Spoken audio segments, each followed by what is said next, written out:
Posisikan dirimu di sepatuku. Namaku Bimo, umur 27 tahun.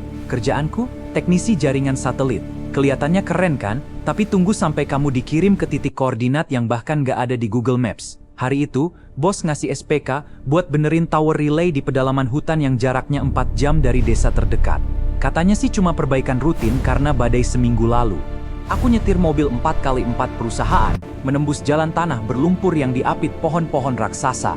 Makin dalam masuk hutan, cahaya matahari makin susah nembus. Rasanya kayak masuk ke dimensi lain. Gak ada suara burung, cuma deru mesin mobilku yang memecah keheningan yang bikin merinding.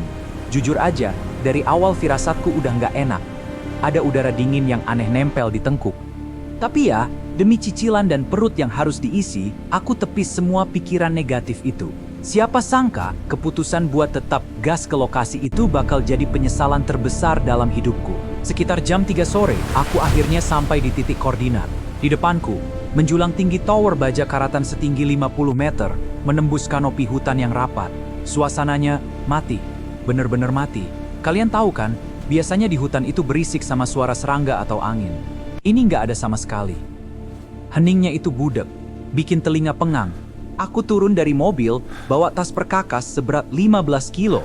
Pas aku nginjakin kaki ke tanah basah, aku ngerasa ada yang merhatiin. Kalian pasti pernah ngerasain kan? Perasaan dimana insting purba kalian bilang, kamu nggak sendirian. Aku celingukan, nyorotin senter siang bolong ke semak-semak, kosong. Cuma ada kabut tipis yang mulai turun merayap di sela-sela akar pohon beringin tua di deket tower.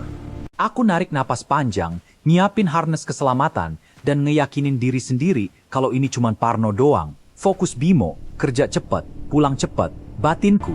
Tapi hutan ini kayaknya punya rencana lain buat kedatanganku. Aku mulai manjat. Bunyi decit besi berkarat tiap kali sepatu bootku nginjak anak tangga tower kedengeran nyaring banget. Srek! Srek! Bunyinya menggema ke sekeliling hutan.